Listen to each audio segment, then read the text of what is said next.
반드시 이루시는 하나님. 자, 앞에 그림 한번 볼까요? 자, 저게 뭡니까? 사랑의 자물쇠. 여러분 남산 가보시면 이렇게 붙어 있는 거 많이 보셨죠? 제주도에 가도 그렇고 요즘에는 뭐 유명 관광지에 가보면은 저런 것들이 굉장히 많이 있는 걸 보게 됩니다. 근데 우리나라에만 그런 게 아니라 뭐 프랑스에 있는 파리에 가도 또 이탈리아의 로마에 가도 유명 관광지마다 장소들에 사람들이 달아놓은 이 사랑의 자물쇠라는 것을 쉽게 볼 수가 있어요. 여러분, 이 사랑의 자물쇠가 유명해지기 시작한 이유를 알고 계십니까? 이 시작된 것이 이탈리아의 유명한 작가이자 영화 감독인 모치아라는 사람이 쓴 소설 때문에 그렇게 됐어요. 이 사람이 하늘 위에 3m, 너를 원해 라는 그런 소설책을 썼는데요. 이 책 때문에 유명해졌어요. 이 책 안에 어떤 내용이 있느냐면 함께 다리를 건너던 연인이 사랑을 고백하고 난간에다가 자물쇠를 잠근 뒤에 그 열쇠를 찾을 수 없도록 강물에 던지는 장면이 나옵니다. 그러면서 이 책이 출판되고 난 이후에 유명해지니까 사람들이 이 소설의 주인공을 따라서 자물쇠를 사가지고 그렇게 잠궈가지고 그냥 던지는 그런 이런 일들이 폭발적으로 늘어나게 됐다라는 거예요. 자, 그러면 글씨에 써 있는 것처럼 사람들은 왜 그렇게, 아니 그 전으로 넘어가십시오. 왜 자물쇠를 그렇게 저렇게 달았을까요? 아니 그 전이라니까요. 사람들이 왜 이렇게 자물쇠를 달았을까요? 왜? 사람들이 왜 소설 속에서 나오는 이 주인공의 행동을 따라서 자물쇠를 달았겠어요? 왜 그래요? 사랑이라는 것, 우정이라는 것이 영원하기를 바라기 때문에 그런 행동을 하는 거죠. 왜 또 그런 행동을 하겠어요? 우리의 마음이라는 것이요, 상황이나 환경에 따라서 어떻기가 쉽다라는 거예요. 변하기가 쉽다라는 거죠. 어느 정도 시간이 오랜 시간을 흐르다 보면 우리의 마음이 변하는 것을 누구나 알고 있기 때문이에요. 그래서 영원한 사랑에 대한 어떤 다짐으로 자물쇠에다가 적고 그리고 나서 열쇠를 찾을 수 없는 곳에다가 던지는, 그리고서 약속을 지킬 거라는 어떤 굳건한 맹세 속에서 그런 행동들을 하는 겁니다. 그만큼 약속을 지킨다는 것이 쉬울까요? 어려울까요? 어렵다라는 것을 얘기하는 거예요. 왜냐하면 참 우리의 마음이라는 것이 너무나 간사하지 않습니까? 상황에 따라서 우리의 마음이 너무나도 잘 변한다라는 것, 이게 우리의 뜻대로 되지 않는다라는 것을 누구나도 잘 알고 있기 때문에 이런 행동들을 하는 거예요. 자, 그런데 여러분, 어떤 상황에도 변하지 않고 어떤 환경 속에서도 반드시 약속을 지키시는 분이 계시죠. 그분이 누구이십니까? 그분이 누구라고요? 하나님이십니다. 여러분, 이 질문에 대한 답이 오늘 본문에서 우리가 보게 돼요. 자, 넘겨주십시오. 자, 하나님은, 자, 시작. 하나님은 약속을 반드시 이루십니다. 하나님은 약속을 반드시 이루십니다. 사랑하는 성도 여러분, 하나님은요, 창세기 15장에 가보시면 아브라함에게 약속을 하세요. 어떤 약속을 주시냐면 가나안 땅을 네 후손에게 주겠다, 그런 약속을 하십니다. 그러면서 뭐라고 얘기하냐면, 그런데 당장 주는 건 아니다. 그 가나안 사람들의 죄가 가득 찼을 때 그때 줄 텐데, 그런데 그 기간 동안 400년이라는 그 기간 동안 너희 자손들이 한 나라를 이루기는 하지만 그 이방 나라에게 종살이를 하게 될 거다, 그런 말씀을 하신 후에 약속을 주셨어요.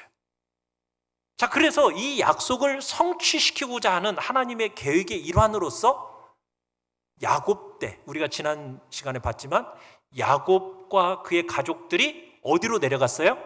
애굽으로 내려갔어요. 몇 명이 내려갔다고 얘기했죠? 70명의 가족이 애굽 땅으로 내려갔습니다. 자, 그곳에서 야곱은 17년을 살다가 죽게 돼요. 그리고 나서 17년 후에 죽은 후에 그의 시신을 가나안 땅에다가 묻어줍니다. 그리고 또 세월이 흐릅니다. 총리였던 요셉도 죽게 됩니다. 자, 요셉이 죽으면서 유언을 남겨요. 뭐라고 유언을 남긴지 아세요? 하나님께서 이스라엘을 애굽 땅에서 이제 가나안 땅으로 이끄실 때가 올 거다. 그러면은 내 이 유골을 가지고 가서 그래서 그 가나안 땅에다가 묻어줘라. 그러면서 자신의 그 유골에 대한 유언을 남깁니다. 자, 그러면서 이제 애굽으로 내려갔던 이 야곱의 가족들이 애굽에서 살기 시작한 지 아주 오랜 시간이 흐르게 됩니다. 그러면서 어떤 일들이 생겼을까요? 그들의 자녀들이 아주 많아졌어요. 자녀들이 자녀를 낳고 또 자녀를 낳고 굉장히 많아졌어요. 점점 더 많아지더니 오랜 시간이 흐르더니 아주 크고 강한 민족이 됩니다. 그러면서 이들을 가리켜서 뭐라고 불렀어요? 이스라엘 자손, 이렇게 불렀어요. 왜 이스라엘 자손이라는 이름을 이들에게 붙였을까요? 왜 이스라엘이라는 이름이 어디서 나왔죠? 야곱에서 나왔어요. 야곱이 야복강가에서 천사와 씨름을 합니다. 씨름하고서는 마지막에 그 천사를 물고 늘어지면서, 옷자락을 물고 늘어지면서 내가 절대로 나를 축복하기 이전에는 당신을 보내주지 않겠습니다. 그렇게 했더니 그가, 천사가 뭐라고 축복해 줍니까? 너를 야곱이라 하지 말고 뭐 하라? 이스라엘이라 하라. 이스라엘이라는 의미가 뭐예요? 하나님과 겨루어 이겼다.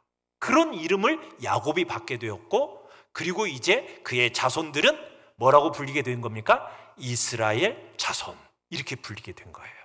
그래서 수많은 이스라엘 자손들이 생기게 됐습니다. 자, 그런데 얼마의 시간이 흘렀습니까? 400년이라는 시간이 흐르게 됐어요. 400년 동안 여러분, 야곱과 그 자손들이 몇 명이 내려갔다고요? 70명이 내려갔어요. 자, 이제 70명이 내려갔는데 400년이 흐른 후에 이스라엘 자손들이 얼마나 많아졌느냐? 20세 이상, 60세 미만에 전쟁 나갈 수 있는 남자의 수가 몇 명이 됐을까요? 60만 명이 됐어요. 여러분, 60만 명이 됐다는 것은 20세 미만의 아이들, 또 60세 이상의 노인들, 거기다가 여자들, 그렇게 합치면은 얼마나 들겠어요? 300만 명, 많게는 600만 명까지도 파요. 그러니까 300만 명 정도의 엄청난 숫자가 늘어난 거예요.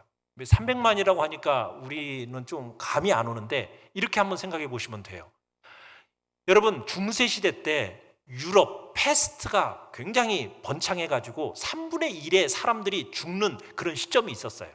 여러분, 그때 유럽의 인구가 몇 명이었는 줄 아십니까? 중세시대 때 3천만 명이에요. 그런데 지금 이스라엘의 인구수가 몇만 명이라고요? 그 고대 시대 때 300만 명이었다면 어마어마한 숫자로 불어난 거예요. 여러분, 이렇게 불어나게 된 이유가 뭐라고요? 하나님의 약속 성취인 거예요. 이 약속, 아브라함에게 하셨던 그 약속, 가깝게는 애굽으로 내려간 야곱에게 한 약속, 그 약속의 말씀이 이 너희의 자손이 정말 하늘의 별처럼 많아질 거다라고 약속한 그 말씀이 성취되어진 거예요. 사랑하는 성도 여러분, 우리의 삶에 우연이라는 건 없습니다. 이스라엘의 번성이라는 것이 그냥 자연적인 증가가 아니에요. 하나님의 약속 성취입니다. 오랜 세월 동안 여러분, 하나님이 아무 일도 하지 않은 것처럼 느껴졌을 수도 있어요. 400년 동안 아무 일도 안 한 것처럼 느껴질 수도 있었어요. 그런데 하나님께서는 이스라엘 자손 속에서 역사하고 계셨던 것이에요. 침묵하신 것처럼 보여지지만 하나님은 그들의 생산 속에서 역사하고 계셨던 거예요. 하나님은 하나님의 약속을 이루고 계셨던 거예요. 그러니까 하나님은요, 말씀을 하셨으면 반드시 이루시는 약속의 하나님이시오 성취의 하나님이심을 믿으시길 바랍니다. 여러분들이 처한 그 상황, 문제들 너무 힘겨우십니까? 내 인생 속에 하나님이 침묵하고 계신 것처럼 느껴지십니까? 여러분, 그래서 그 상황과 문제만 보고 여러분 너무 눌려 있어 계시는가요? 그러지 마십시오. 하나님은 여러분들과 항상 함께 하시고 하나님은 여러분들에게 약속하신 그 약속의 말씀을 반드시 이루시는 분임을 믿으시길 바랍니다. 하나님은 여전히 여러분들을 기억하고 계시고 여러분의 삶 속에 지금 하나님의 약속을 이루어가고 계심을 믿으시길 바랍니다. 자, 여러분, 애굽 사람들이 기근으로 가뭄으로 어려움을 겪었을 때 요셉이라는 인물이 나타나서 그들을 구원해 줬잖아요. 그런데 이 애굽 사람들이 요셉을 잊어버렸어요. 요셉을 알지 못하는 새로운 왕이 애굽에 등장하게 됩니다. 이 애굽의 새 왕이 요셉을 전혀 알지 못했다라는 것은 어떤 말이냐? 요셉을 알지 못하는 새로운 왕이 됐다라는 것은 애굽의 왕조가 바뀌었다는 얘기예요. 우리나라로 따지자면 고려 왕조에서 조선 왕조로 바뀌었다는 얘기예요. 애굽의 왕조가 바뀐 거예요. 자, 그러면서 새로운 이 왕 바로가 이 이스라엘 민족을 두려워합니다. 왜요? 이스라엘 자손이 많아진 거예요. 강해진 거예요. 이스라엘 자손이 너무 많아요. 만약 전쟁이라도 일어나면은 이 사람들이 저 적군하고 합해가지고 우리를 공격하면 어떻게 하나? 이런 걱정이 든 거예요. 전쟁 시에 이스라엘에 반역이 일어나고 이들이 다 도망친다면 그러면은 우리나라는 어떻게 되나? 이런 염려 속에서 지금 바로가 걱정을 하고 두려워하는 겁니다. 근데 뭐에 대한 두려움이 더 큰 줄 아세요? 이스라엘 백성들이 이 애굽 땅에서 나가는 것에 대한 두려움이 더 컸어요. 10절을 다시 한번 보세요. 10절을 보시면은 이런 표현이 나와요. 전쟁이 일어날 때에 우리 대적과 합하여 우리와 싸우고 이 땅에서 뭐 할까? 나갈까 하노라. 이게 두려웠던 거예요. 왜요? 바로는 이스라엘이라는 이 사람들을 자신의 노예 노동력으로 삼고 싶었어요. 이 노예 노동력으로 삼아서 이 사람들을 자기들이 원하는 대로 통제하에서 그 규모를 유지하고 싶었던 거예요. 그래서 이 이스라엘 백성들이 떠나는 것을 원하지 않았어요. 어쨌든 이 규모를 잘 억압하고 착취하면서 자신들이 원하는 대로 이 이스라엘 백성들을 노예 노동력으로 삼고 싶었던 거죠. 이게 바로가 추구했던 목적이에요. 자, 그런데 만약 이 이스라엘 백성들이 탈출을 시도한다면 이건 이 큰 노동력의 공백이 일어난다라는 거죠. 참 오늘날 우리나라에도 외국인 노동자들이 많이 들어왔는데 만약 외국인 노동자들이 한꺼번에 싹 빠져나간다면 그런 현상일지도 모르는 지금 그런 두려움이 바로에게 있었다라는 거예요. 자, 애굽 왕 바로가 그래서 이스라엘을 탄압하기 위해서 어떤 조치를 내려요? 여러분 11절, 12절, 13절, 14절을 보시면은 바로가 이스라엘을 잡아두고 영원한 노예로 부려먹기 위해서 그 목적을 달성하기 위해서 어떻게 했다고 얘기하면 괴롭게 했다, 엄하게 했다 이런 표현을 쓰고 있어요. 여러분 괴롭게 했다, 엄하게 했다라는 이 표현은 창세기 15장에서 아브라함에게 주셨던 자손에 대한 말씀 중에서 이미 사용된 말씀이에요. 우리 창세기 15장 13절을 우리 같이 앞에 한번 읽어봅시다. 시작. 내 자손이 이방에서 객이 되어 그들을 섬기겠고 그들은 400년 동안 내 자손을 괴롭히리니. 여러분 아브라함 때 이미 하나님이 말씀하셨던 내용이에요. 그러니까 하나님께서 오래전에 말씀한 것이 지금 약속이 성취되고 있는 거예요. 여러분 이런 사실을 깨닫는다면 마지막을 우리가 짐작할 수 있겠죠. 이스라엘에 대한 애굽의 억압과 착취는 어떻게 보면은 주의 백성에게 해방의 서곡이다라고 말할 수가 있는 거예요. 자, 바로는 어떻게 이스라엘을 괴롭게 하고 엄하게 대했습니까? 자, 애굽 사람들 보시면은 비돔과 라암셋이라는 곳에 국고성을 건설하는 일에 이 사람들을 동원을 합니다. 이 비돔과 라암셋이라는 도시는 어떤 곳이냐? 바로의 곡식을 저장하는 저장고예요. 국고성이에요. 그래서 이스라엘 자손들이 이 성을 지키기 위해서 정말 뜨거운 태양 아래서 정말 불을 떼면서 벽돌을 구해야 했고요. 또 무거운 물동이도 날려야 됐고요. 또 큰 나무들도 옮겨야 되는 그런 일들을 해야 했던 거예요. 그러니까 어떻게 보면 바로는 본의 아니게도 지금 아브라함에게 주신 내 자손이 하늘의 별처럼 바닷가의 모래처럼 땅의 티끌처럼 많게 해주겠다라는 그 축복의 도전장에 지금 내밀고 있는 거예요. 그러니까 바로는 여호와의 축복을 막을 수 있을까요, 없을까요? 결론은 이미 났죠. 바로가 하나님의 축복이 진행된 것을 막을 수가 없다라는 것은 이미 결론이 나 있어요. 절대로 차단할 수 없는 거예요. 하나님과 바로의 대결의 결과는 정해진 거예요. 아무리 엄한 핍박으로 하더라도 이스라엘 자손의 번성을 막을 수 있어요? 막을 수 없어요. 그렇게 탄압저책을 펼쳤지만 결과는 어떻게 나옵니까? 어떤 결과였어요? 채찍질하고 막 사람들로 하여금 어려움을 줬지만 이스라엘 자손의 수는 줄어들질 않아요. 어떻게 보면 잡초는 밟으면 밟을수록 더 번성하듯이 이스라엘 백성들은 더 억압하고 학대하고 핍박하면 핍박할수록 더욱 번성하고 퍼져나가는 거예요. 도저히 이게 있을 수 없는 일이에요. 무엇이 이것을 가능하게 만들었을까요? 바로 하나님의 약속이에요. 신실하신 하나님의 약속이 이스라엘 백성들로 하여금 더 번성하게 만들었던 겁니다.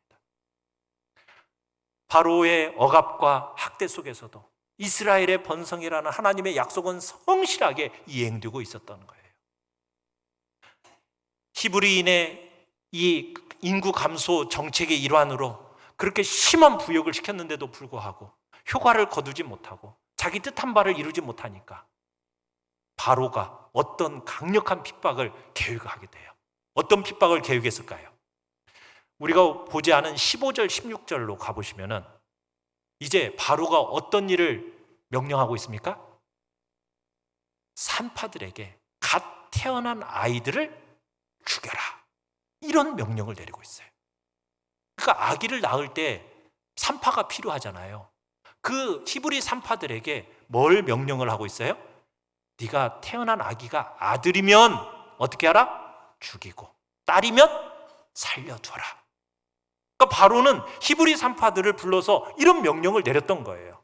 정말 끔찍한 명령이죠. 자, 그런데 바로는 이 계획이 성공했을까요? 실패했을까요? 실패했어요. 왜 실패하게 됐죠? 그 다음을 보시면 산파들이 이 일에 협조를 하지 않았어요. 그러면 왜 산파들은 바로의 명령에 협조하지 않았죠?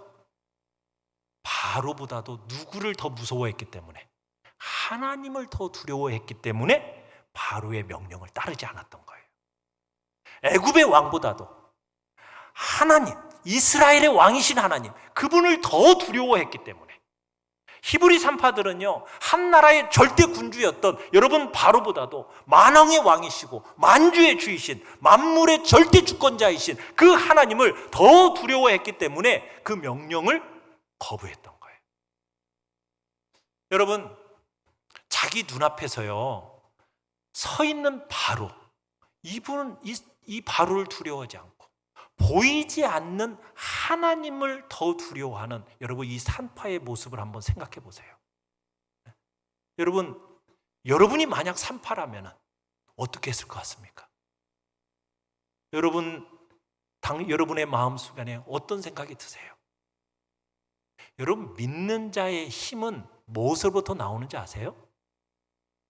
누구를 두려워하느냐에서 나오는 거예요. 누구를 두려워하느냐. 누가 인생의 역사를 끌고 가고 있는지를 아느냐에서, 거기에서부터 믿는 자의 힘이 나오는 거예요. 그러니까 히브리 산파는 바로의 말보다는 누구를 더 두려워했다고요? 하나님을 더 두려워할 줄 알았던 거예요. 그래서 바로의 그 악한 계획에서 실제로 진짜 패를 쥐고 있는 분이 누구인가? 바로 하나님임을 알고 있었기 때문에 바로의 명령을 거부할 수 있었던 거예요. 사랑하는 성도 여러분, 여러분은 어떠십니까? 여러분은 하나님을 믿으십니까? 여러분의 인생의 주도권이 하나님께 있음을 여러분 믿으십니까? 말로는 그러면서 여러분 실제에 있어서는 하나님보다도 여러분 눈에 보이는 세상의 힘, 눈에 보이는 사람, 눈에 보이는 문제, 여기에 더 두려움에 휩싸여 있는 건 아닙니까? 여러분, 눈앞에 있지만, 보이지만 그것은 허상이다라는 것을 기억하십시오. 우리는 보이지 않지만 허상이 아닌 실제이신 하나님, 그 하나님을 두려워할 줄 알아야 되는 거예요. 여기서부터 믿는 자의 힘이 시작되는 것입니다. 세상의 힘은 우리에게 잠시 시련을 줄 수 있을지는 모르지만 하나님을 이기지는 못하는 거예요. 믿으십니까? 많은 어려움 속에서요, 이스라엘 백성들은 계속해서 많아지고 계속해서 더 강해지고 번성해 갔어요. 어떻게 이런 일이 가능하게 되었다고요? 하나님의 약속 때문이에요.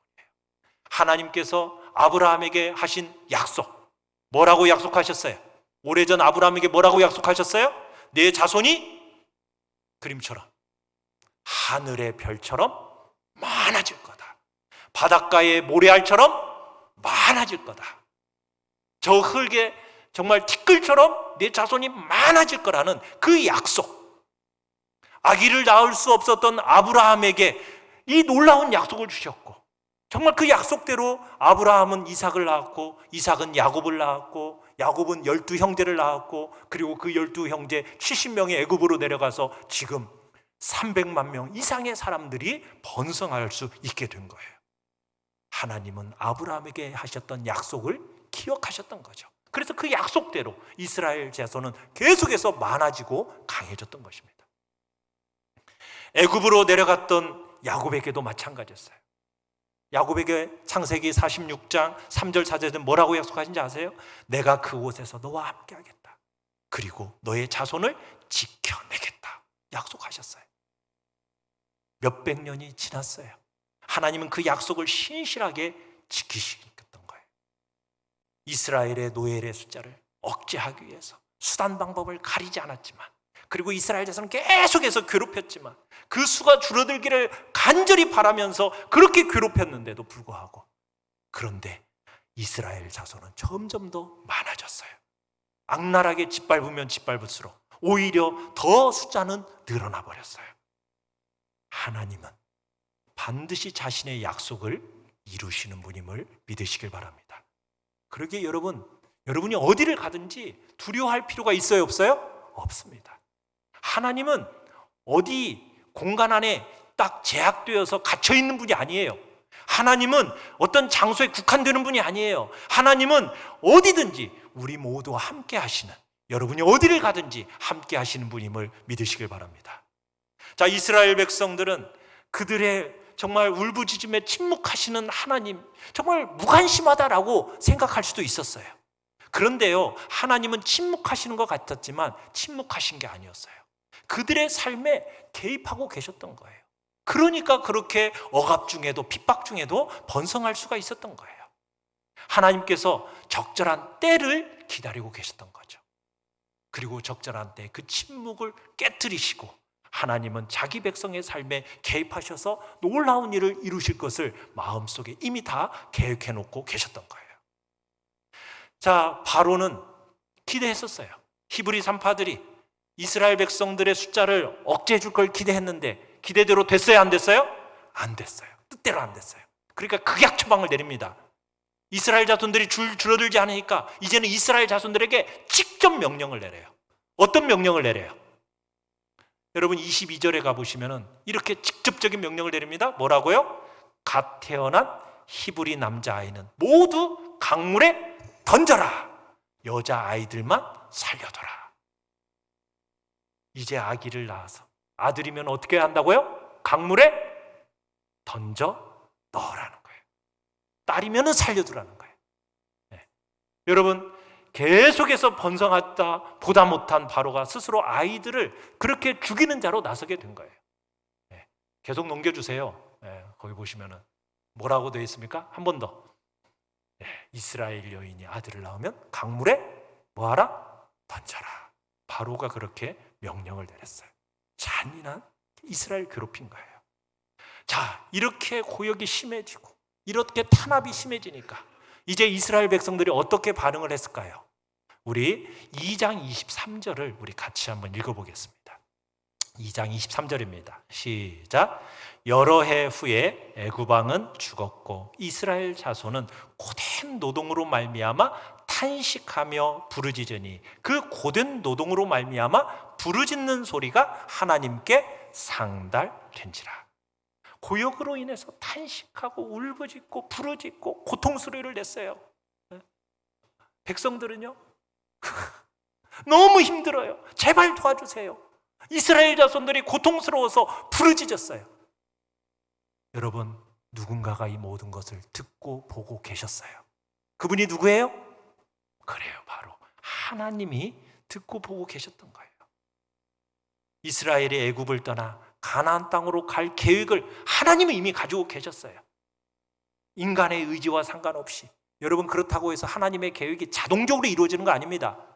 하나님이 우리에게 약속하셨고 계획하셨지만 하나님이 우리에게 원하시는 게 있어요. 뭘 원하실까요?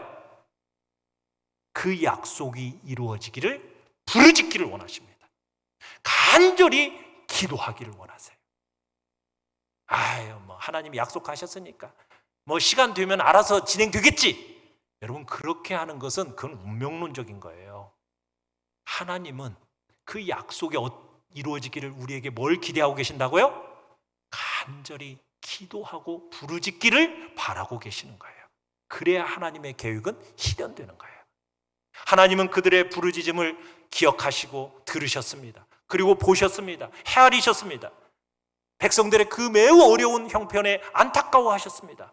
여러분, 이 모습을 하나님은 보시고 이제 그 부르짖는 그 백성들에게 큰 관심을 가지십니다. 여러분, 이 사실을 기억한다면 여러분들이 고통당할 때 조금 견디기가 수월해질 거예요. 여러분들이 고통스러워서 하나님께 부르짖잖아요. 그러면은 누가 보고 계신다고요? 하나님이 보고 계심을 믿으시길 바랍니다. 여러분의 부르짖는 소리를 하나님이 듣고 계심을 믿으시길 바랍니다. 그리고 반드시 헤아려 주십니다. 헤아려 주신다는 건 무슨 얘기예요? 그 문제는 곧 해결될 거라는 기대감을 갖게 되는 거죠. 자, 견디기 힘든 노예 생활에서 탄식과 울부짖음이 결국 하나님의 보좌를 움직이기 시작합니다.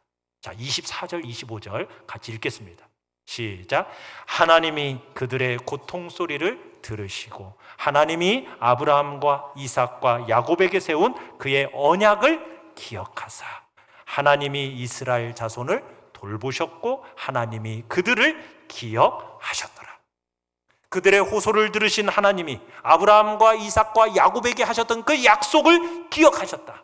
여러분, 기억하셨다라는 얘기는 하나님이 그 일들을 까마득하게 잊어버리고 계셨다가 어느 날 문득 생각났다. 여러분, 그런 뜻이 아닙니다. 이거 기억하셨다라는 것은 지금 하나님께서 직접 고통을 보고 계셨고 그들의 탄식을 분명하게 알고 계신다라는 것이고 하나님께서 반드시 그 아브라함에게 하셨던 그 언약을 실현할 때가, 적절한 때가 왔음을 의미하는 겁니다. 기억하셨다라는 건 바로 그런 의미예요. 그래서 하나님은 그 언약의 목적을 따라서 이제 400년의 기간이 차갔다라는 것, 그것을 지금 기다리셨고 다만 지금 이스라엘 백성들이 이제 그들을 구원해낼 정확한 때를 하나님은 기다리고 준비하고 계셨던 거예요. 여러분, 그것을 위해서 하나님이 준비하셨어요. 우리가 다음 주에 볼 건데 어떤 준비를 하셨을까요? 사람을 준비하십니다. 한 사람을 준비하세요. 자, 이제 하나님의 때가 서서히 다가오고 있는 거예요. 하나님은 아브라함과 이삭과 야곱에게 하셨던 약속을 기억하셨고 이제 이스라엘 자손들을 돌보셨어요. 하나님은 결코 자신의 언약을 잊어버리는 분이 아니십니다. 당신의 정확한 때가 되면 반드시 그 언약을 성취하시는 신실한 분임을 믿으시길 바랍니다. 아브라함에게 약속하셨던 그 약속을 약속대로 정말 이스라엘 백성들이 어마어마한 숫자로 불어나게 하셨습니다. 반드시 그 약속을 지키시는 거예요. 사랑하는 성도 여러분, 여러분들 하나님께서 여러분에게 주신 약속이 있으십니까? 정말 간절한 부르짖음에도 불구하고 아직 응답되지 않은 그런 부분들이 있으십니까? 그래서 실망스러우신가요? 그래서 하나님을 때로 원망하고 계신가요? 그러지 마십시오.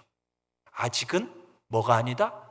때가 아직 차지 않은 줄 알고 하나님의 때를 바라보시면서 여러분, 하나님의 약속이 속히 이루어지기를 뭐 하셔야 돼요? 간절히 기도하시기를 바랍니다. 하나님은 부르짖는 자의 기도를 결코 외면하지 않으심을 믿으시길 바랍니다. 시편 34편 15절 16절 같이 읽어보겠습니다. 시작.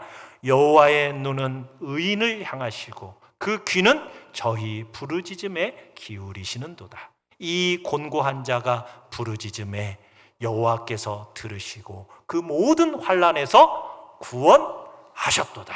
아멘. 고통 가운데 있으십니까? 하나님께 간절한 구원을 호소하시길 바랍니다. 하나님은 결코 여러분의 기도를 외면하지 않으시고 선한 길을 열어주심을 믿으시길 바랍니다. 하나님은 오늘도 우리 인생들을 하늘에서 다 굽어보시고 감찰하고 계세요. 그리고는 때에 따라 은혜를 주십니다. 하나님은 언약은 그렇게 지극히 인격적인 방식으로 천천히 그러나 도도하게 이루어져 가고 있음을 믿으시길 바랍니다. 여러분에게 주신 약속이 뭐가 있나요? 가장 중요한 약속, 여러분을 하나님의 자녀 삼으셨다는 약속이에요. 우리 베드로전서 2장 9절 한번 같이 한번 읽어볼까요? 시작. 너희는 택하신 족속이요 왕같은 제사장들이요 거룩한 나라요 그의 소유가 된 백성이니. 믿으십니까? 여러분은 하나님께서 선택해 주셨습니다. 여러분을 거룩하게 구별해서 자신의 자녀 삼아 주셨습니다. 예수님을 믿는 여러분들은 하나님의 자녀가 되었습니다. 그래서 여러분들이 이 자리에 나와 예배를 드릴 수 있게 된 거예요. 자, 그런 여러분들을 향하여 하나님 또 어떤 약속을 하고 계십니까? 베드로전서 5장 7절 같이 한번 읽어보겠습니다. 시작. 너희 염려를 다 주께 맡기라. 이는 그가 너희를 돌보심이라. 자신의 자녀들을 어떻게 해주시겠다고 약속하셨어요? 돌봐주시겠다고 약속하십니다. 하나님은 반드시 약속을 지키시는 분입니다. 여러분들 어려운 일이 있으세요? 염려가 생기십니까? 여러분들 그 근심을 다 어떻게 하라고요? 하나님께 맡기라는 건 뭐예요? 던져버려라. 하나님께 근심과 걱정은 어떻게 하라고요? 하나님께 던져버리라고요. 왜 쥐고 있어요? 품고 있어요? 품지 말고 그거 어떻게 하라고요? 하나님께 던져버리십시오. 맡기십시오. 하나님이 여러분을 돌보아 주십니다. 하나님께서 성경 66권에 우리를 향하여서 차고 넘치는 풍성한 약속들을 우리에게 주셨어요. 그 약속은 반드시 이루어져야 안 이루어져요? 이루어집니다. 성경에 기록된 약속의 말씀을 붙들고 기도해 나가십시오. 반드시 그 약속대로 이루어집니다. 다시 한번 읽어볼까요? 시작. 하나님은 약속을 반드시 이루십니다. 여러분 고통 중에 있을 때 하나님의 약속의 말씀을 붙드시고 부르짖는 기도로 하나님께 나아가 하나님의 놀라운 응답을 체험하는 복된 성도들 되시기를 간절히 축원합니다. 우리 시간 같이 찬양하며 기도합시다.